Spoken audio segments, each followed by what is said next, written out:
Hello everyone, welcome to our channel Decode Data. Today's tutorial, we are going to talk about how neural networks work. We are going to be looking at property valuation, for example. We will see how the neural networks take some property features and evaluates its price.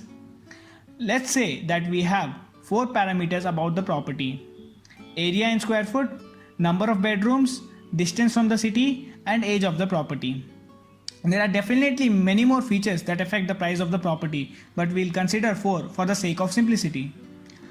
The simplest neural network consists of just input and output layer, and the output layer we find the predicted price.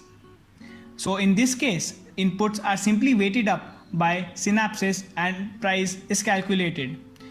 So the estimation of the price will be as simple as x1 into w1 plus x2 into w2 plus x3 into w3 plus x4 into w4. That is the weighted sum of the inputs. But to get better results, we will add a hidden layer. So now we will understand how the hidden layer helps improve our model. Let's start with the first neuron in the hidden layer. The input layer neurons have synapses connecting to the hidden layer, and some weight is assigned to these synapses. Some weights are valued 0 and some are non-zero. This makes sense as not all parameters are important to every neuron, or let's say some parameters are comparatively more important to some neuron. So in this example, we'll consider that the area and distance from the city is important to our first neuron and bedrooms and age are not important. This makes sense because as we move away from the city, the real estate gets cheaper and space becomes larger. So this neuron is specifically looking for properties close to the city but have large space. So this node or neuron gets activated only if this condition is met, and this is how our model learns and finally helps in calculating the price at the output layer. For now, let's not draw the synapses that have 0 as their weight, as they are not useful for the neurons. Now let's consider the middle neuron.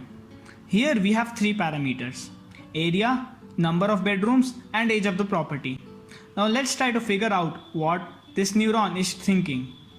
Maybe people are looking for properties that are big and new. New properties with larger area and higher number of bedrooms is considered.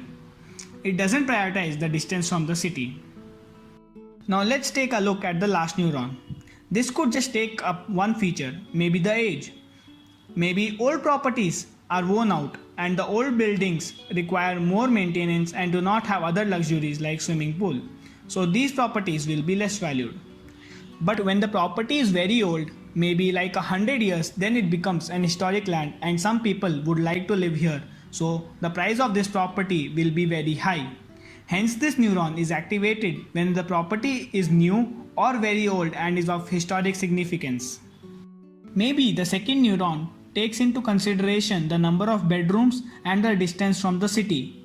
This might not be so important, so this neuron will contribute very less to the actual price. Maybe the fourth neuron took all 4 parameters into consideration. So you can see how these hidden layer neurons increases the flexibility of the neural network and allows neural network to look at combination of specific parameters from a given set of collected data.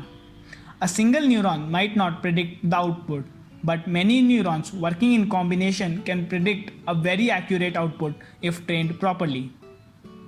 So that was a simple example on how neural networks work. I hope you enjoyed today's tutorial. I will see you in an exciting tutorial on. Like and share the video, subscribe our channel and hit the bell icon for the latest updates.